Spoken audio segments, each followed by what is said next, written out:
నమస్తే hello doctor కార్యక్రమానికి స్వాగతం. 30 సంవత్సరాల సుదీర్ఘ ఆయుర్వేద వైద్యలో అనుభవం, 14 తరాల వైద్య వారసులు, అలాగే వెన్నునొప్పులు, కీళ్ల నొప్పులు, ప్రధానంగా నరాల బలహీనతకు సంబంధించి ముఖ్యంగా వైద్యం అందించే వైద్యరత్న డాక్టర్ బుక్కా మహేష్ బాబు గారితో ఉన్నాం. ఈరోజు ఆయుర్వేదానికి సంబంధించి మరిన్ని వివరాలు ఆయనతో మాట్లాడి తెలుసుకుందాం. నమస్తే డాక్టర్ గారు. నమస్తే. ఎంతో శాస్త్రీయమైన అతి పురాతనమైన వైద్యం ఆయుర్వేదం. కానీ ఇవాళ రేపు అయితే వైద్యం అంటే ప్రధానంగా మనం ఫాలో అయ్యేది అల్లోపతి. ఎందుకంటే వెంటనే రిజల్ట్స్ రావాలి, వెంటనే ఏ నొప్పి అయినా తగ్గిపోవాలి అనే ఒక మెయిన్ కారణంతో అల్లోపతికి వెళ్తూ ఉంటాం మనం. కానీ ఆయుర్వేదం అనేది చాలా పురాతనమైనది, శాస్త్రీయమైనది. మరి ఇవాళ రేపు అయితే ఆయుర్వేదం చాలా వెనకబడిందని అనుకోవచ్చు వైద్య రంగంలో. దాని పట్ల మీరు ఏమంటారు? ఇప్పుడు వెనుకపడడం అనేటటువంటిది ఏం లేదండి. ఇప్పుడు మీరు పరిగెడుతూ ఉంటే మిమ్మల్ని కింద పడేసి నేను ముందు వెళ్తున్నానని చూపించవచ్చు. బ్రిటిష్ వాళ్ళు చేసిన పని అది, వాస్తవం చెప్పాలంటే. వాళ్ళదేమో పరిగెట్టేటటువంటి వైద్యం అని, ఎదుటి వాళ్ళది పరిగెత్తలేని వైద్యం అని, అవతల వాళ్ళని కింద పడదోసి తనది పరిగెత్తున్నట్టుగా ఒక గ్యాప్ క్రియేట్ చేశారు ఇంగ్లీష్ వాళ్ళు. అసలు చాలా తెలివిగా చేశారు. వాస్తవానికి ఏమిటి అంటే, the complete economic survey in south east Asia అనే పుస్తకం బ్రిటిష్ వాళ్ళు రాశారు. అందులో ముఖ్యంగా కొన్ని వేల సంవత్సరాల నుంచి వచ్చేటటువంటి ఏదైతే ఒక ఎకనామిక్ అంటే ఆర్థికపరమైనటువంటి బలాన్ని సంతరించుకున్నటువంటి ఒక ఫార్మా ఇండస్ట్రీ కానివ్వండి, కాటన్ ఇండస్ట్రీ కానివ్వండి, ఇట్లాంటివన్నిటిని కూడా వాళ్ళు వాళ్ళ చేతుల్లోకి గుప్పెట్లోకి తీసుకున్నారు వాళ్ళు. అది చాలా ఒక పథకం ప్రకారంగా చేశారు. ఫార్మా అంటే ప్రపంచం మొత్తంలో తీసుకుంటే కూడా 1/3 జీడిపి భారతదేశాందే ఉండేది. అంటే అంత నాణ్యమైనటువంటి వస్తు సేవలు ఇచ్చేవాళ్ళు. అది ఫార్మా ఇండస్ట్రీ కానివ్వండి, మరొక ఇండస్ట్రీ కానివ్వండి. సో ఇది ఒక పథకం ప్రకారంగా చేజిక్కించుకోవడం జరిగింది అన్నట్లు ఈరోజు.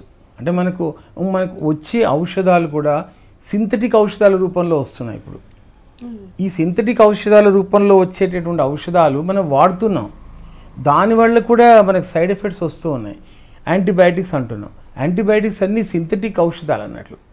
ఈ సింథటిక్ ఔషధాల వల్ల మనకు సైడ్ ఎఫెక్ట్స్ వస్తూ ఉన్నాయి. ఎక్కువ కాలం వాడలేము, ఎమర్జెన్సీలోనే వాడుకోవాలి.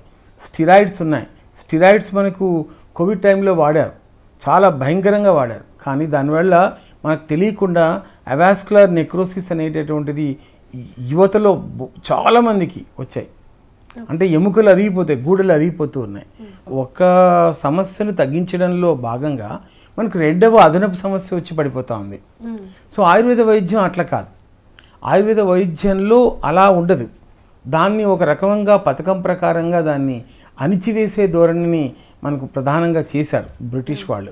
అంటే అసలు మూలం ఎక్కడుందో అక్కడి నుంచి వైద్యం చేసుకుంటూ వస్తుంది ఆయుర్వేదం. అంటే ఆయుర్వేద వైద్యం అనేటటువంటిది కూడా ఒక శాస్త్రీయమైన పంతాను కలిగి ఉన్నది. అంతేగాని అదేమిటో అంటే లేటుగా పనిచేస్తుంది, అది తొందరగా పనిచేయదు, ఈ కాలాంది కాదు అనేటటువంటి ఏదైతే అభిప్రాయం ఉందో అది తప్పు. అసలు చెప్పాలంటే అన్ని కాలాలలో ఉంది కదా, అది కూడా మారుతూ వచ్చింది.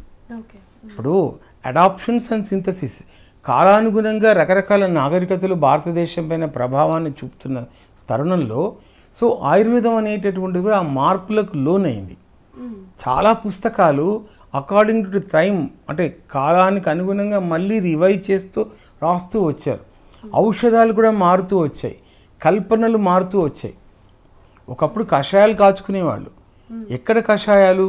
ఇప్పుడు ఘనవటి అంటే ఎక్కువ మొత్తంలో ఉండేటటువంటి పదార్థాలను అత్యంత సూక్ష్మంగా తయారు చేసే ఘనవటి,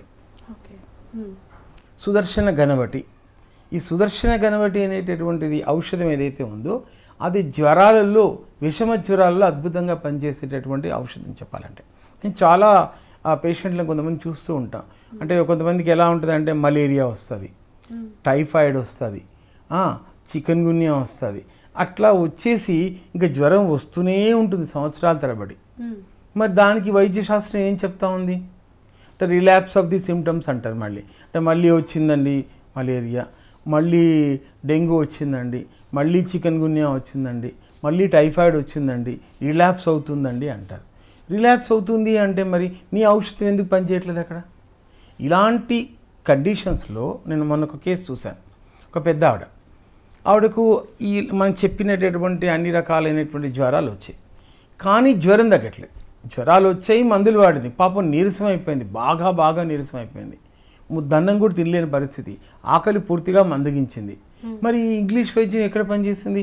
ఐవి ఫ్లూయిడ్స్ పెట్టుకున్నది, యాంటీబయాటిక్స్ వాడారు, రకరకాల మందులు వాడారు, స్టిరాయిడ్స్ వాడారు, పెయిన్ కిల్లర్స్ వాడారు, అన్నీ వాడారు, అయినా జ్వరం తగ్గలేదు. ఆ కేసు మేము టేకప్ చేసాం.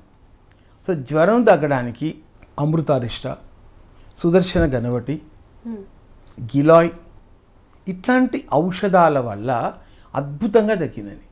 ఇప్పుడు ఆవిడ నార్మల్ లైఫ్ లీడ్ చేస్తుంది. మరి ఇప్పుడు చెప్పండి, ఎక్కడ ఆయుర్వేద వైద్యం పనిచేయట్లేదు చెప్పండి? ఇట్లాంటి ఎమర్జెన్సీ కండిషన్స్లో కూడా ఆయుర్వేదం పనిచేస్తుంది. అంటే ఒక ఏమిటి ఎలా క్రియేట్ చేశారంటే, ఎమర్జెన్సీకి అయితే అలోపతి, ఇది నేను చెప్తున్నాను కదా, ఒక పథకం ప్రకారంగా బ్రిటిష్ వాళ్ళు క్రియేట్ చేశారు. ఆ వైద్య శాస్త్రాన్ని అదే సిస్టమ్ అనేటటువంటి విధంగా ఒక ప్రోటోకాల్ లాగా తయారు చేసి పెట్టారు భారతదేశంలో. మరి ఆయుర్వేద వైద్యానికి ఒక గ్యాప్ క్రియేట్ చేశారు. అంటే ఇప్పుడు మీరు అన్నట్లు ఎమర్జెన్సీ అంటేనే త్వరితగతిన ఉపశమనం పొందడం అని అర్థం.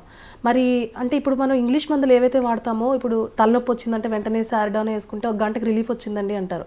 అదేవిధంగా ఆయుర్వేదంలో కూడా మీరు చెప్పిన వైద్యాలు ఏవైతే ఉన్నాయో వాటితో వెంటనే రిలీఫ్ వచ్చే అవకాశాలు కూడా ఉన్నాయా? అయ్యో, నేను ఏమంటున్నాను, ఇప్పుడు మీ ఇందాక మనం చెప్పిన మాటల్లోనే అర్థం ఉంది. అంటే ఆయుర్వేద వైద్యాన్ని ఒక పథకం ప్రకారంగా ప్రజలు మర్చిపోయే విధంగా తయారు చేస్తారు. కానీ ఇందులో కూడా అంతకంటే ఎక్కువగా బెనిఫిట్స్ ఉన్నాయి. ఇప్పుడు సూసేకర్ రస్ ఉంది. సూసేకర్ రస్ అనేటువంటిది కరెక్ట్గా కనుక తయారు చేసి వాడినట్లయితే తలనొప్పి తగ్గుతుంది, కడుపులో మంట తగ్గుతుంది. సో అంటే ఎమర్జెన్సీలో పనిచేసేటటువంటి ఇప్పుడు కుటజగనవటి ఉంది. కుటజగనవటి అనే డ్రగ్ అనేటువంటిది లూజ్ మోషన్స్ ఎప్పుడైతే ఎంట్రిక్ ఏదైనా వాటర్ ఇన్ఫెక్షన్ రావడం వల్ల, ప్రోటోజోల్ ఇన్ఫెక్షన్ రావడం వల్ల ఎప్పుడైతే మనకు లూజ్ మోషన్స్ అవుతాయో అలాంటి సందర్భంలో కుటజగనవటి అద్భుతంగా పనిచేస్తుంది. కుటజారిష్ట ఉంది, అది పొద్దున ఒక 60 ml, సాయంత్రం ఒక 60 ml రెగ్యులర్గా వాడినట్లయితే లూజ్ మోషన్స్ తగ్గుతాయి. ఇప్పుడు తలనొప్పి తగ్గుతుంది, లూజ్ మోషన్స్ తగ్గుతుంది, జ్వరం తగ్గుతుంది, ఇవన్నీ కూడా తగ్గుతాయి. తగ్గదు అనే దానికి ఏమీ లేదు. ఓకే, తగ్గుతాయి, కానీ దీనికంటే టైం ఎక్కువ తీసుకుంటుంది అనే అపోహ జనాల్లో ఉంది. అపోహ అనేటటువంటిది క్రియేట్ చేయబడిందండి అంతే, కానీ సేమ్ అలానే వేడి చేస్తుంది అంటారు. ఎవరి మందులు వేడి చేస్తున్నాయి? జనరల్గా ఒక నానుడి ఏమిటి అంటే, ప్రతిపక్ష పార్టీ నాయకులు వాళ్ళ యొక్క ఏమంటారు, వాళ్ళ యొక్క చెడ్డ గుణాలను అధికార పార్టీ వాళ్ళకి ఆపాదించినట్లు, లేదా అధికార పార్టీ వాళ్ళ చెడ్డ గుణాలు ప్రతిపక్ష పార్టీ వాళ్ళకి ఆపాదించినట్టుగా, మీరు వస్తే గొడవలు అయిపోతాయి, మీరు వస్తే ఏదో జరిగిపోతుంది అని మనం ఒక నిందాపూర్వకంగా మాట్లాడుతుంటాం. అట్లాంటిదే ఇక్కడ క్రియేట్ చేయబడింది. మల్టీనేషనల్ కంపెనీసు సామ్రాజ్యవాద చింతన చేత బ్రిటిష్ వాళ్ళు, ఈస్ట్ ఇండియా కంపెనీ చాలా విషయాలలో ఇలాంటివి క్రియేట్ చేశారు. ఇప్పుడు కాలం మారినప్పుడు సుశ్రుతుని కాలం నాటికి, చరకుడి కాలం నాటికి చాలా విషయాలు ఆవిష్కరణలు చేశారు. ఇప్పుడు జీవకుడు బ్రెయిన్ ఓపెన్ చేసి సర్జరీలు చేశారు. మరి అట్లాంటి పెద్ద వారసత్వం మనకుంది. పోతుందండి. ఇప్పుడు గ్రీకుల సంస్కృతి పోలేదా? రోమన్ల సంస్కృతి పోలేదా? ఈజిప్షియన్ల సంస్కృతి పోలేదా? సంస్కృతి పోతుంది. కొన్ని సందర్భాలలో విదేశీ దండయాత్రల వల్ల పోతుంది. అబ్బాసిడ్ కాలంలో ఖలీఫాలు బాగ్దాదులో అద్భుతమైనటువంటి లైబ్రరీలు కలిగి ఉన్నారు. మరి మంగోలియన్ నాయకుడు ఏం చేశాడు? తగలబెట్టాడు. ఎంతో విలువైన విజ్ఞానం పోయింది. తక్షశిల తగలెట్టారు, చాలా పుస్తకాలు పోయాయి. రికన్స్ట్రక్షన్ చేసుకోవాల్సినటువంటి అవసరం ఉంది. వాళ్ళు ఆ రోజుల్లో ఎలా చేశారు, ఎలా స్కల్ ఓపెన్ చేశారు అనేది మనకి మన దేశానికి సంబంధించినటువంటి ఒక వారసత్వ సంపద. ఈరోజు సుశ్రుతుని యొక్క ప్లాస్టిక్ సర్జరీ అనేది బ్రిటిష్ వాళ్ళు వచ్చి నేర్చుకొని వెళ్ళారు. నేర్చుకొని వెళ్ళి ఈరోజు ఒక సిస్టమ్ ఆఫ్ ఒక ప్లాస్టిక్ సర్జరీ ఒక విభాగం, ఈరోజు లక్షల కోట్ల రూపాయల సంపదను సృష్టించిన ఒక విభాగం. మరి అట్లాంటి విభాగం అనేటటువంటిది ఎప్పటి నుంచి పోయింది? ఇది భారతదేశం నుంచి పోయింది కదా. అంటే లేదు అని అనడానికి లేదు కదా. అంత అద్భుతమైనటువంటి సిస్టమ్స్ అనేటటువంటి మన దగ్గర కూడా ఉన్నాయి. కాకపోతే రికన్స్ట్రక్షన్ చేసుకోవాల్సినటువంటి ఆస్కారం ఉంది. గ్రీకులు, రోమన్లు ఎట్లయితే వాళ్ళ యొక్క పూర్వీకుల వల్లే మళ్ళీ అట్లాంటి విజ్ఞానాన్ని, అలాంటి గొప్పతనాన్ని సంపాదించుకోవాలని, ఇట్లా కల్చరల్ రెవల్యూషన్ అంటే అదే. ఇప్పుడు భారతదేశంలో కల్చరల్ రెవల్యూషన్ వస్తుంది. మోడీ గవర్నమెంట్ ప్రధానంగా ఐఐటీలలో ఈరోజు భారతదేశంలోని అన్ని ఐఐటీలలో పురాతన కాలం నుంచి ఉన్న విజ్ఞాన శాస్త్రాలు ఏవైతే ఉన్నాయో, అది ఫిజిక్స్ కానీ, బాటనీ కానీ, కెమిస్ట్రీ కానీ, జియాలజీ కానీ, ఎక్కడి దాకా వచ్చాం మనం, వాటిని స్టడీ చేయడానికి ఒక డిపార్ట్మెంట్స్ ఓపెన్ చేశారు. మళ్ళీ ఇప్పుడు ఆధునికంగా వచ్చినటువంటి సైన్స్ను దాంతో జోడించి సరికొత్త, అంటే భారతీయుల యొక్క సరికొత్తమైన విజ్ఞానాన్ని ఆవిష్కరించాలనే ఉద్దేశం అన్నట్లు. ఇప్పుడు నలందాను మళ్ళీ రీఓపెన్ చేశారు. నలందాను రీఓపెన్ చేసే ఉద్దేశం ఏంటి? మొత్తం ఏషియాటిక్ కంట్రీస్ అన్నీ వచ్చి నిలబడ్డాయి సపోర్ట్ చేయడానికి. ఎందుకు? 90 లక్షల పుస్తకాలు ఒకప్పుడు ఉండేది. అందులో ప్రధానంగా ఆయుర్వేద పుస్తకాలు కూడా ఉన్నాయి. ఆస్ట్రానమీ ఉంది, ఇండియన్ ఆస్ట్రానమీ ఉంది. ఇట్లాంటివి ఉండడం వల్ల కెమిస్ట్రీ ఉంది, ఐరన్ లాంటి చిన్న చిన్న లోహాల నుంచి బంగారం తయారు చేసే విద్య కూడా ఉండేది.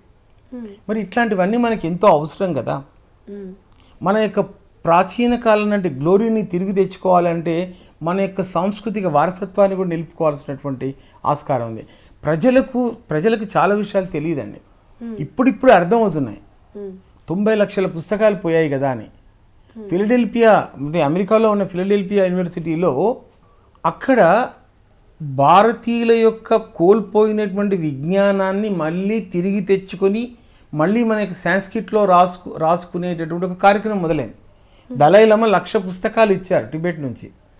మనం ఎక్కడైతే తగలబెట్టబడినటువంటి నలందాలో పోయిన పుస్తకాలలో 90 లక్షల గనుక 1,00,000 పుస్తకాలు ఇచ్చారు వాళ్ళు భద్రంగా దాచిపెట్టిన పుస్తకాలు. అందులో ఎంతటి విజ్ఞానం ఉందో మనకు తెలియదు కదా. సో కాబట్టి గతమంతా వేస్ట్ అది అనడానికి లేదు. మరి గతమంతా వేస్ట్ అనుకుంటే బ్రిటిష్ వాళ్ళు వాళ్ళ గతాన్ని వాళ్ళు ఎందుకు దాచుకుంటున్నారు? ప్రపంచంలో ఉన్న గతాన్ని మొత్తం వాళ్ళు ఎందుకు క్రోనలాజికల్ ఆర్డర్లో పెట్టుకుంటున్నారు కదా? అంటే గతములో ఏదో ఒక విశేషం ఉందని అర్థం కదా. ఇప్పుడు ప్రధానంగా ఇప్పుడు మనం ఇందాక మీరు అన్నట్లు శస్త్రచికిత్స గురించి మాట్లాడాము ఆయుర్వేదంలో. ఇప్పుడు ఆయుర్వేదంలో వైద్యం అనేది పర్ఫెక్ట్ అని మీరు చెప్తున్నారు. చాలామందికి తెలిసి కూడా ఫాలో కారు. మీరు అన్నట్లు మెయిన్ రీజన్ ఎమర్జెన్సీ. ఆ విషయానికి వస్తే ఇప్పుడు ఏదైనా సమస్య ఉంది అంటే ఆయుర్వేద వైద్యం తీసుకున్న శస్త్రచికిత్సకు వచ్చేసరికి అల్లోపతికే వెళ్తూ ఉంటారు. మరి దానికి మీరేమంటారు? శస్త్రచికిత్సకి ఆయుర్వేదంతో ఎలా పరిష్కారం? ఇది కూడా బ్రిటిష్ వాళ్ళు చేసినటువంటి కుట్ర అండి ఇది. ఇప్పుడు మీరు ప్లాప్ సర్జరీ చేసి ప్లాస్టిక్ సర్జరీ అనేది నేర్చుకున్నావు, నువ్వు నేర్చుకున్నావు. మరి నువ్వు నేర్చుకున్నప్పుడు మాకు కూడా ఇవ్వాలి కదా. ఆయుర్వేద వైద్యులను చిన్నగా తయారు చేసేసి వాళ్ళకి ఏ రకమైనటువంటి ఏమంటారంటే వాళ్ళకి కావలసినటువంటి ధూపదీప నైవేద్యాలకు కావాల్సిన డబ్బులు ఇవ్వకుండా మీరు మీ గురుకులాల్లో చదువుకోండి అని నెట్టేశారు కదా. నెట్టేసి ఒక 200 సంవత్సరాల గ్యాప్ క్రియేట్ చేయడం వల్ల సర్జరీ అనేటటువంటి దాన్ని లుప్తమైపోయింది. నిజానికి సర్జరీ లేకపోతే కాకతీయులు యుద్ధాలు ఎలా చేశారు? అరబ్బులు ఎట్లా యుద్ధం చేశారు? విజయనగర సామ్రాజ్యులు ఎట్లా యుద్ధాలు చేశారు? సర్జరీ పార్టే కనుక లేకపోతే, అంటే సర్జరీసే కనుక లేకపోయినట్లయితే యుద్ధాలే జరగవు కదా. అంటే సర్జరీ కూడా అతి పురాతనమైనది, శాస్త్రీయమైనది కూడా అంతే కదా, అత్యంత పురాతనమైనది. ప్రపంచానికి భారతీయులు అందించిన విషయాలే చాలా ఉన్నాయి.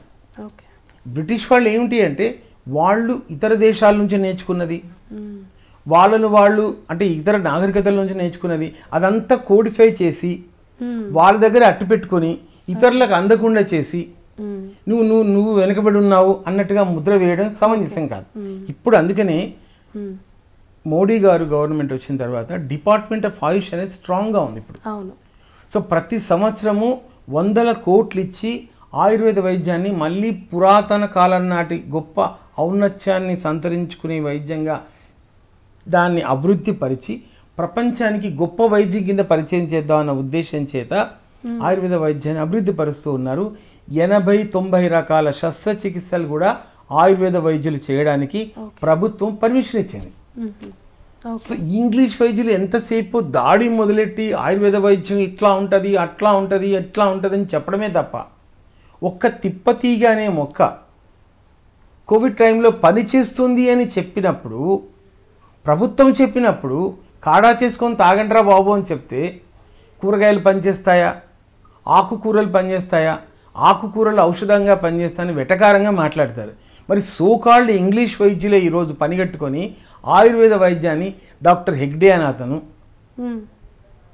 హైదరాబాదులో ఇంకో డాక్టర్ ఉన్నారు, ఐఎంఏలో చాలా మంచి పొజిషన్లో ఉండే అతను, ఆయన కూడా ఈ మధ్యకాలంలో పని కట్టుకొని మిరియాలు ఎలా పనిచేస్తాయి, తర్వాత పసుపు ఎలా పనిచేస్తుంది, వేప ఎలా పనిచేస్తుంది, తిప్పతీగ ఎలా పనిచేస్తుంది చెప్తూ ఉన్నారు. వెంకట్రావు గారని, సిఎల్ వెంకట్రావు గారని పని కట్టుకొని చెప్తా ఉన్నారు. ఒకప్పుడు వీళ్ళు కూడా విమర్శించిన వాళ్ళే ఆయుర్వేద వైద్యాన్ని, కానీ ఇప్పుడు ప్రజల్లో ఆదరణ వస్తూ ఉంది కాబట్టి వాళ్ళు మాట్లాడుతూ ఉన్నారు. సో ఇంగ్లీష్ వైద్యుల యొక్క మైండ్ సెట్ మార్చుకోవాల్సిన అవసరం ఉంది. వాళ్ళు కొలోనియన్ మైండ్ సెట్లో ఉన్నారు.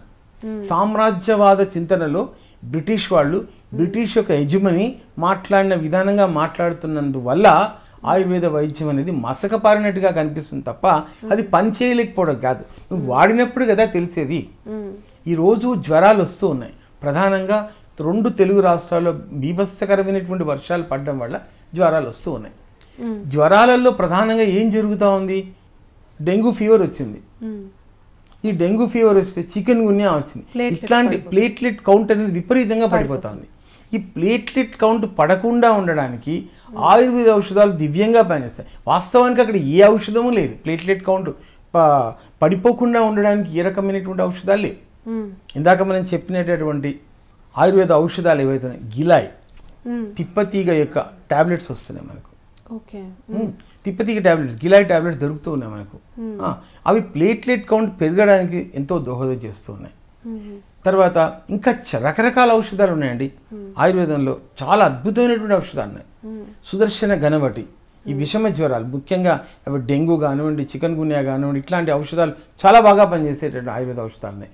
రాస్నాది గుగ్గులు, ఈ రాస్నాది గుగ్గులు వచ్చేసి ఏంటంటే చికెన్ గున్యాలో ఏంటంటే శరీరం లోతట్టు ప్రాంతంలో ఉండేటటువంటి కార్టిలేజ్ బాగా వాచిపోయేసి అరిగిపోతాయి.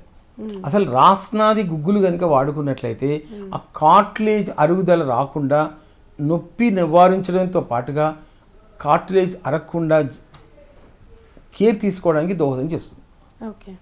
సో ఎంతసేపు మాట్లాడితే ఇది శాస్త్రీయం కాదు, ఇది it has at to be proved, ఇట్లాంటి పిచ్చి మాటలు మాట్లాడతారండి. అంటే ఎట్ టు బి ప్రూవ్డ్ అంటే ఏంటి? ఒక డిపార్ట్మెంట్ ఆఫ్ ఆయుష్ ఉంది, ఆయుర్వేద ఔషధాలు ఉన్నాయి, ప్రముఖ కంపెనీలు చాలా ఉన్నాయి.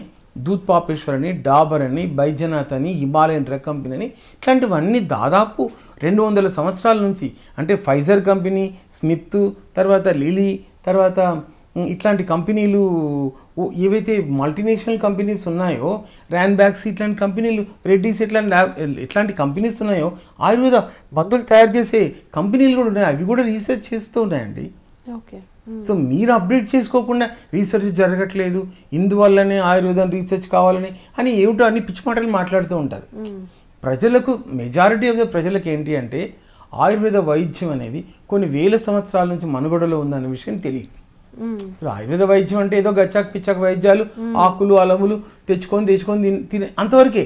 కానీ అదొక శాస్త్రీయమైన పంతా ఉంది, దానికి ఒక విభాగాలు ఉన్నాయి, ఒక 8 స్పెషాలిటీస్ ఉన్నవి. ఎప్పుడో క్రీస్తు పూర్వకాలం నాటికి 8 స్పెషాలిటీస్ ఉన్నవి. దాంట్లో సర్జరీ మెయిన్గా ఉంది. అవి ప్రపంచంలో వాళ్ళు ఉపయోగించేటటువంటి ఇన్స్ట్రుమెంట్స్, ప్రపంచంలో గొప్ప గొప్ప వైద్య శాస్త్రాలలో కూడా ఉపయోగించని ఇన్స్ట్రుమెంట్స్ ఉన్నాయి అన్న విషయం నిజానికి తెలియదు. అసలు నలంద తగలబెట్టబడడానికి కారణం ఒక ఆయుర్వేద వైద్యుడు. ఎందుకంటే బక్తియార్ ఖిల్జీకి అద్భుతమైనటువంటి వైద్యం చేసినందుకు కాను వాడు కక్ష చేత నలందని తగలెట్టాడు. ఇది మెజారిటీ పీపుల్ తెలియదు. సో మన గవర్నమెంట్ కూడా చాలా చేస్తూ ఉంది ఈ వైద్యాన్ని రెజిమినేట్ చేయడానికి, అంటే ప్రజల మధ్యలోకి రావడానికి ఎంతో చేస్తూ ఉంది. కానీ మన దురదృష్టం వచ్చేసి ఏంటి అంటే రాష్ట్ర ప్రభుత్వాలన్నీ కూడా ఒక నేషనల్ భావజాలంతో లేవండి. రాష్ట్ర ప్రభుత్వాలు ఇప్పుడు చూడండి, బెంగాల్లోని తృణమూల్ కాంగ్రెస్ కానివ్వండి, డిఎంకే కానివ్వండి, ఎక్కడికక్కడ అన్నట్లు ఇప్పుడు ఇక్కడ ఉండేటటువంటి లోకల్ ప్రభుత్వాలు కానీ ఇవన్నిటికీ ఒక భావజాలం లేదండి. ఇప్పుడు మనం కాకతీయులు గొప్పవాళ్ళు అంటాం, కాకతీయ రాజులను గొప్పగా అంటాం. మరి కాకతీయుల కాలంలో ఆయుర్వేద వైద్యం కాకపోతే ఏముందండి? వాళ్ళు ఆకులు అలాలు దంచుకొని దాచుకున్నారా? మందులు తయారు చేసుకోలేదా? మినిమం కామన్ సెన్స్ ఉండాలండి పొలిటీషియన్స్కు మాట్లాడేటప్పుడు. అవి కూడా చేయాలి. ఎంతసేపు మనము ఒక ప్రజలను ఎంతసేపు ఉద్యమ రూపంలోకి మార్చుతున్నాం కానీ జ్ఞానం రూపంలో కూడా తీసుకుపోవాలి కదా. ఆ రాజులు ఎలా బ్రతికారు, వాళ్ళు ఎట్లాంటి శాస్త్ర సాంకేతిక రంగాల్లో డమాస్కస్ కత్తులు నిర్మల్ ప్రాంతంలో తయారయ్యి ఇక్కడ నుంచి ఎక్స్పోర్ట్ అయ్యేది. అంటే అంతటి ఫైన్ క్లాస్ స్టీల్ తయారు చేసేవాళ్ళు మన వాళ్ళు. సో ఇట్లాంటివి మళ్ళీ రివైవ్ చేయాల్సినటువంటి ఆస్కారం ఉందండి. ఎంతసేపు మనం ప్రజలకు ఏంటంటే ఏదో మామూలు చిన్న చిన్న విషయాలపైన అవగాహన కుదర్చడం కాదండి. పొలిటీషియన్స్ లార్జ్ స్కేల్గా వాళ్ళను డైనమిక్ చేయాలి. ఒక కోవిడ్ లాంటి పరిస్థితి వచ్చినప్పుడు మన దేశంలో ఉన్న బలహీనతలన్నీ బయటపడ్డాయండి. సో భారతీయ యొక్క ఔషధాల యొక్క పనితీరు, భారతీయ వైద్యం యొక్క గొప్పతనం ప్రపంచం అంతా గుర్తించింది ఆ సమయంలో. ఇప్పుడు ఇటలీలో లక్షల మంది చనిపోతే మన దేశంలో అంతమంది చనిపోలేదు. జస్ట్ బికాస్ ఆయుర్వేద ఔషధాలను మనం వాడుతున్నాం. ఇంత మాట్లాడేటటువంటి ఇంగ్లీష్ వైద్యులు కూడా కషాయాలు కాచుకొని తాగారు ఆ సమయంలో. ఆయన తాగనంటే వాళ్ళ ఆవిడ గరాటు పెట్టి పోశారు, అందరూ తాగారు, రాజకీయ నాయకులు కూడా తాగారు, కానీ బయటికి చెప్పరు. ఎందుకు? ఇది మొత్తం ఎకానమీ అంతా రిలేటెడ్ ఉందండి ఇక్కడ. ఫార్మా ఎకానమీ అంతా, pharma economy, hospital industry is related with the ఈరోజు టూరిజంతో, హెల్త్ టూరిజంతో రికార్డ్ అయింది. కాబట్టి వాటిని రిటైన్ చేసుకోవడం కోసము అవసరమైతే ఆయుర్వేదాన్ని విమర్శిస్తూ ఉంటారు. ఇప్పుడు మనం మాట్లాడుకుంటున్నట్లు వైద్యులు చూస్తే ఎక్కువగా అలోపతి డాక్టర్లే. మనం ఆ సంఖ్యాపరంగా చూసుకున్నా కానీ ఆయుర్వేదం డాక్టర్లు అలోపతి డాక్టర్ల కంటే చాలా తక్కువ సంఖ్యలోనే ఉంటారు. మరి యువతని ఆయుర్వేదం వైపు మళ్లించడానికి, యువత ఆయుర్వేదంలో కూడా ఇన్ని వెసులుబాట్లు ఉన్నాయి, అలోపతి కంటే బెటర్ వైద్యం ఆయుర్వేదం ఇవ్వగలదు అని యువతకి చేర్చే అవకాశాలు ఎలా ఉంటాయి? అలాగే వాళ్ళని ఆయుర్వేదంలో స్పెషలిస్టులు ఎలా చేయగలుగుతాం? ఇప్పుడు ఇది ఒకటే అండి, ఇది ఒక ఇండివిజువల్ చేసేటటువంటి పని కాదండి. ఖచ్చితంగా నేను ఇప్పుడు ఒక 14 తరాల వైద్య వంశం నుంచి వచ్చాను వాస్తవం చెప్పాలంటే. ఇటీవల కాలంలో ఒక మీడియా ఛానల్ వాళ్ళు నాకు సంబంధించినటువంటి ఒక స్టోరీని 1000 years స్టోరీని రికార్డ్ చేసి దాన్ని పబ్లిష్ చేశారండి వాస్తవం చెప్పాలంటే. అంటే 1000 years నుంచి ప్రజలకు అందుబాటులో ఆయుర్వేద వైద్యం ఉంది కదా, లేకుండా పోలేదు కదా. సో బ్రిటిష్ వాళ్ళు ఒక్కరే సైన్స్ను కనిపెట్టారనడం మాత్రం అది సత్యదూరమైనటువంటి అంశం అండి. సైన్స్ను అన్ని నాగరికతల్లో అన్ని దేశాల వాళ్ళు, ప్రాచీన కాలం నాటి అన్ని భారతీయులు కూడా సైన్స్ను ఆపోసన పట్టారు, సైన్స్ను రంగడించారు, సైన్స్ను విప్లవాత్మకమైన ధోరణిలోకి తీసుకుపోయి ప్రపంచానికి ఎన్నో విషయాలను అందించారు వాస్తవం చెప్పాలంటే. ఒక ఆర్యభట్టుడు కానివ్వండి, వరాహమిహిరుడు కానివ్వండి, సుశ్రుతుడు కానివ్వండి, చరకుడు కానివ్వండి, తర్వాత లీలావతి గణితం కానివ్వండి, ఇట్లా చెప్పుకుంటూ పోతే అసలు ఒక కణాదుడు కానివ్వండి, అసలు మొత్తం total world is made up of with atoms అని చెప్పాడండి. అణువుల చేతనే ఈ ప్రపంచం సృష్టించబడిందని చెప్పాడు కణాదుడు. అంటే డాల్టన్ పరమాణు నమూనా దాకా భారతీయుల యొక్క విజ్ఞానమే ఉంది అంతే. 600 BC కాలం నాడు చెప్పిన దానికి, డాల్టన్ పరమాణు నమూనా చెప్పిన దానికి అక్కడ దాకా కరెక్ట్గా ఉంది. ఎప్పుడైతే అణువు విభజించబడుతుంది అన్నప్పుడే మనకు ఒక అటమ్ అనేటటువంటిది వచ్చింది అని మనం తెలుసుకున్నాం కదా. సో అంటే టెక్నాలజీ మారుతున్న కొద్దీ సైన్స్ కొత్త నిర్వచనం చెప్పబడుతుంది. సో భారతీయులు ఇంతసేపు చూసినా కానీ వీళ్ళు వెనకబడి ఉన్నారు అని చెప్పడం కాదండి. ఈరోజు ఇస్రో వాళ్ళు ఎన్ని విజయాలు సాధించారు. ఒకప్పుడు బ్రిటిష్ వాళ్ళు ఏం మాట్లాడారు, అమెరికన్స్ ఏం మాట్లాడారు, వీళ్ళు సైకిళ్ళ పైన రాకెట్లు తీసుకుపోతున్నారు, ఎద్దుల బండ్ల పైన యాంటెన్నాలు తీసుకుపోతున్నారు, అపహాస్యం చేసినటువంటి వాళ్ళే ఈరోజు ఒక 140 ఉపగ్రహాలను మనం పంపించగలుగుతున్నాం ఇండివిజువల్గా. సో అట్లానే ఆయుర్వేద వైద్యం కనుక పూర్తి స్థాయిలో ప్రభుత్వం కనుక దాన్ని రెజ్యువినేట్ చేసి దానికి కావాల్సిన అలోపతికి ఇచ్చినటువంటి నిధులు ఏవైతే ఇస్తున్నామో, రీసెర్చ్కి ఏవైతే ఫెసిలిటీస్ ఇస్తున్నామో అట్లాంటి ఫెసిలిటీస్ కనుక ఇచ్చినట్లయితే ఒక బెనారస్ హిందూ యూనివర్సిటీ, ఒక గుజరాత్ ఆయుర్వేద యూనివర్సిటీ, ఒక కొట్టకల్ ఆర్జ వైద్య ఫార్మసీ ఇట్లాంటివి ఎక్కడెక్కడైతే భారతదేశంలో ఆయుర్వేద వైద్యాన్ని ప్రమోట్ చేస్తున్నాయో అవి ఈరోజు జర్మన్ దేశంలో MD 5 years ఆయుర్వేద కోర్సు నడపడానికి వీళ్ళు అఫిలియేట్ అయి ఉన్నారు. చాలామందికి తెలియదు ఆ విషయం. సో ఇట్లాంటి వాటిని బలోపేతం చేసి చాలా రీసెర్చ్ చేసినట్లయితే వచ్చే రోజుల్లో సుశ్రుతుడు లాంటి మంచి సర్జన్స్ను, ఫైన్ సర్జన్స్ను ఆయుర్వేదంలో మళ్ళీ తయారు చేసుకునే ఆస్కారం ఉంది. అష్టాంగ విభాగాలు అంటే ఈరోజు ఏదైతే అలోపతిలో మనం స్పెషాలిటీ వైద్యం అంటున్నామో అట్లాంటి స్పెషాలిటీ వైద్యం ఆయుర్వేదంలో కూడా ఉంది. అలాంటి దాన్ని తీసుకురావచ్చు. ఇలాంటి సైడ్ ఎఫెక్ట్ లేనటువంటివి అద్భుతమైనటువంటి ఎమర్జెన్సీ డ్రగ్స్ కూడా ఇవ్వచ్చు. ఎందుకంటే ఇట్లాంటివి మనకు తెలియదు చాలా వరకు. వేగంగా పనిచేసేటటువంటి ఔషధాలు ఆయుర్వేద వైద్యంలో ఉన్నాయి. నాగార్జునుడు రసరత్న సముచ్చయము అనే పుస్తకంలో ఎన్నో molecules, chemical molecules side effect లేకుండా తగ్గేటటువంటి మంచి అద్భుతంగా తీక్షణంగా పనిచేసేటటువంటి ఔషధాలను వాళ్ళు డిజైన్ చేయడం జరిగింది. మనకి ఎట్లొచ్చి ఏమైందంటే బ్రిటిష్ హెజిమనీ, కొలోనియల్ మైండ్ సెట్ ఏం చేశారంటే ఇలాంటి కంపెనీలను బయటికి రాకుండా తొక్కేశారండి. ప్రజలకు ఈ విషయం పైన ఒక 2-3 జనరేషన్స్ ఆయుర్వేద వైద్యం వాడకుండా అది ఇలా వేడి చేస్తుంది, అది అలా చేస్తుంది, వాళ్ళ దాంట్లో మెటల్స్ ఉంటాయి, మెటల్స్ మంచిది కాదు ఇట్లాంటి పాటలు పాడి ఆయుర్వేద వైద్యాన్ని ప్రజలను అంటే ఏదో సవతి తల్లి అంటే మారు తల్లిని మరిపింపచేసినట్టుగా చేసేసారండి. ఇప్పుడు ప్రజలు ఇట్లాంటివన్నీ రియలైజ్ అయ్యి ఆయుర్వేద వైద్యం అనేటటువంటి సైడ్ ఎఫెక్ట్ లేని వైద్యం అని గుర్తిస్తున్నారు.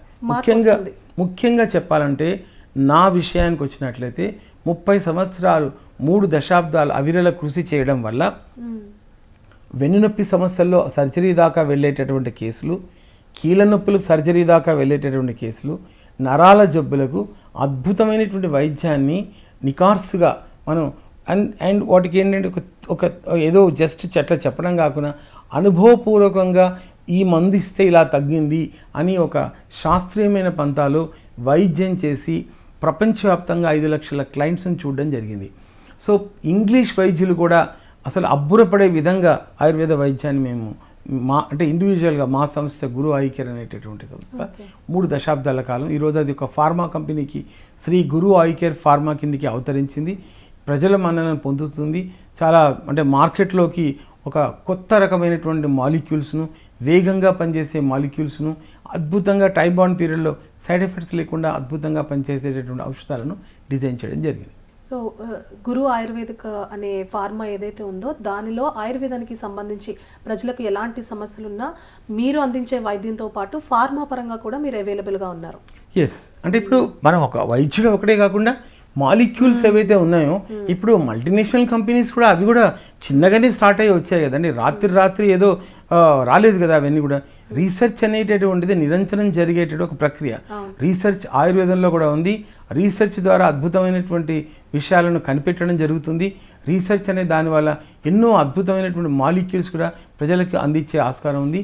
సో ఇప్పుడు ఏదైతే మనం ఇప్పుడు ఉన్నటువంటి సమయంలో ఫీవర్స్ ఏవైతే ఉన్నాయో ఈ ఫీవర్స్లో ప్రజలు ముఖ్యంగా అంటే ఒక కిట్టులా పెట్టుకున్నట్లయితే, అంటే ఇంట్లోనే కిట్టులా పెట్టుకున్నట్లయితే అద్భుతంగా ఇంట్లోనే వైద్యం చేసుకోవచ్చు. సీతోఫలాది చూర్ణము, దగ్గు, జలుబు, గొంతు నొప్పి వీటిల్లో 1 టీ స్పూన్ చాలా తీయగా ఉంటుంది. 1 టీ స్పూన్ తేనెతో తీసుకున్నట్లయితే ఒక 3-4 డోసులు, చిన్నపిల్లలు అయితే 1/2 టీ స్పూన్, పెద్దవాళ్ళు అయితే 1 టీ స్పూన్ వేడి పాలలో కలుపుకొని తీసుకుని తేనెతో కలిపి తీసుకున్నట్లయితే దగ్గు, గొంతు నొప్పి, కళ్ళల్లో మంటలు, మైల్డ్గా జ్వరం రావడం అద్భుతంగా తగ్గుతుంది. ఇంకా కళ్ళె పడుతూ ఉన్నట్లయితే తాలిసాది చూర్ణం 1 టీ స్పూన్ పొద్దున, 1 టీ స్పూన్ రాత్రి, యాంటీబయాటిక్ లాగా 5 రోజులు కానీ 6 రోజులు కానీ రెగ్యులర్గా తీసుకున్నట్లయితే కళ్ళె పడడం కూడా తగ్గుతుంది. ఇది గొంతు నొప్పి, జలుబు, ముక్కు దిబ్బడ ఇట్లాంటి వాటిపైన. తర్వాత జ్వరము వాటిల్లో తీసుకున్నట్లయితే శీతాంశ రసం 2 ట్యాబ్లెట్స్ పొద్దున, 2 ట్యాబ్లెట్స్ రాత్రి. తర్వాత విషమ జ్వరాంతక వటి 2 ట్యాబ్లెట్ పొద్దున, 2 ట్యాబ్లెట్ రాత్రి. ఈ డబ్బాలు మన ఇంట్లో కూడా పెట్టుకోవచ్చు. పూర్వం రోజుల్లో ఇట్లా పెట్టుకునేవాళ్ళు, కుప్పే మందులు అని చెప్పి ఇంట్లో పెట్టుకునేవాళ్ళు. సాన పెట్టుకొని వాటిని ఒక రౌండ్గా తిప్పి దాన్ని తీసుకొని తేనె కలిపేసి నాకేసేవాళ్ళు. ఇట్లాంటి వైద్యం, ఇట్లాంటి నాగరికత అనేది మనకు చాలా ఉంది. తర్వాత గిలాయ్ అంటే కుడిచి తిప్పతీగ. ఈ తిప్పతీగ కాండాన్ని బాగా చక్కగా నీళ్ళలో దంచి దాంట్లోంచి తెల్లని పౌడర్ లాగా వస్తుంది అన్నట్లు. దాన్ని గుడుచి సత్వం అంటాం. అది జ్వరంలో చాలా అద్భుతంగా పనిచేస్తుంది. అసలు యాక్చువల్లీ ఒక 1/4 టీ స్పూన్ పొద్దున, సాయంత్రం తేనెతో కనుక తీసుకున్నట్లయితే ఎట్లాంటి జ్వరం అయినా తగ్గుతుంది. రాస్నాది గుగ్గులు ఇంట్లో పెట్టుకునేటటువంటి ఔషధం అది. 2 ట్యాబ్లెట్లు పొద్దున, 2 ట్యాబ్లెట్లు రాత్రి తీసుకున్నట్లయితే మనకి ఎలాంటి నొప్పులైనా కానీ, ఎలాంటి మన కీళ్ళల్లో వచ్చేటటువంటి నొప్పులు, చికెన్ గున్యా లాంటి నొప్పులు కానీ అద్భుతంగా పనిచేస్తాయి. సో ఈ రకంగా మనం ఇంట్లో పెట్టుకునేటటువంటి ఔషధాలు, మనం కనుక ఆయుర్వేద ఔషధాలను పూర్వం కిట్టులా పెట్టుకునేవాళ్ళు. ఒక మెడిసిన్ చెస్ట్ అంటారు దాన్ని. మెడిసిన్ చెస్ట్ అనేది వాటిలో ఇట్లాంటి ఔషధాలు పెట్టుకున్నట్లయితే అద్భుతంగా ఆల్మోస్ట్ ఆల్ అంటే మామూలు సాధారణమైనటువంటి దగ్గు, జలుబు, జ్వరము, తలనొప్పి, లూజ్ మోషన్స్ ఇట్లాంటి వాటన్నిటికీ కూడా ఆయుర్వేద ఔషధాలు ఉన్నాయి. ఆయుర్వేదం అనేటటువంటి ఏదో దీర్ఘకాలిక ముసలోళ్లకు, ముతుకోళ్లకు మాత్రమే వైద్యం కాదు ఇది. ఇది ఎవరికైనా కానీ నవజాత శిశువులు, అప్పుడే పుట్టిన పిల్లవాడికి, తల్లి కడుపులో ఉన్న పిల్లవాడికి కూడా తల్లి పొట్టలు తీసుకునేటటువంటి ఆహార పదార్థాల ద్వారా కూడా మనం ఔషధాలు ఇచ్చేటటువంటి ఆస్కారం ఉంది. నవజాత శిశువులకు, చిన్నపిల్లలకు కూడా ఆయుర్వేద వైద్యం ఉంది. అంటే పూర్వం అసలు యాక్చువల్లీ పీడియాట్రిక్స్ అనేటటువంటి ఒక స్పెషాలిటీ ఆఫ్ మెడిసిన్ అన్నట్లు పూర్వం. సో కాబట్టి పూర్వం అంటే మనకు 600 BC కాలం నాటికే 2600 సంవత్సరాల క్రితమే పీడియాట్రిక్స్ అనేటటువంటిది ఒక ఎదిగినటువంటి ఒక స్పెషాలిటీ వైద్యం. కాబట్టి ఆయుర్వేద వైద్యం అంటే ఎమర్జెన్సీలో సర్జరీలు ఉన్నాయి, ఎమర్జెన్సీ మెడిసిన్ ఉంది, తర్వాత అద్భుతంగా జ్వరాలు లాంటివి, తలనొప్పులు లాంటివి ఇట్లాంటివన్నీ కూడా తగ్గుతాయి. వీటి కోసం సింథటిక్ మందులు వాడవలసిన అవసరం లేదు. మహేష్ బాబు గారు, అంటే ఆయుర్వేదం అనే ఒక వైద్యం గురించి ప్రజల్లో ఎన్నో అపోహలు ఉన్నాయి. కానీ వాటికి అలోపతి ఎలా పనిచేస్తుందో దానికంటే బెటర్గా ఈ శాస్త్రీయమైన ఆయుర్వేదం పనిచేస్తుంది అని, అలాగే ఆయుర్వేదంతో ఫ్యూచర్ చాలా బాగుంటుంది, మనకి వనరులు సమకూరిస్తే ఆయుర్వేదం నుంచి ఎన్నో అద్భుతాలు సృష్టించవచ్చు అనే అంశాల్ని మా ప్రేక్షకులకి చక్కగా వివరించారు. ధన్యవాదాలు. చూసారు కదండి, ఆయుర్వేదం అనే వ్యవస్థ ఏదైతే ఉందో, ఆ వైద్య రంగం ఏదైతే ఉందో అది మరుగున పడిపోవడానికి చాలా కారణాలు ఉన్నాయి. కానీ అలోపతి వైద్యం కంటే బెటర్గా పనిచేస్తుంది ఆయుర్వేద వైద్యము. ప్రధానంగా సైడ్ ఎఫెక్ట్స్ ఏవైతే ఉన్నాయో అలోపతిలో, అలాంటివి ఆయుర్వేదంలో ఉండవు. అలాగే శస్త్రచికిత్సల పరంగా కూడా అలోపతి కంటే ఆయుర్వేద విభాగమే చాలా గొప్పగా ఉంటుంది. అయితే యువత కూడా దీని పట్ల బాగా ఆలోచించి ముందు ఆయుర్వేద వైద్యం పట్ల ఇంట్రెస్ట్గా ముందుకు వెళ్ళాలని, ఆయుర్వేద వైద్యాన్ని జనాల్లోకి తీసుకెళ్లాలని కోరుకుంటున్నాము. ఇది ఇవాల్టి హలో డాక్టర్ కార్యక్రమం. మరొక కార్యక్రమంలో మళ్ళీ కలుసుకుందాం. చూస్తూనే ఉండండి ప్రైమ్9 న్యూస్.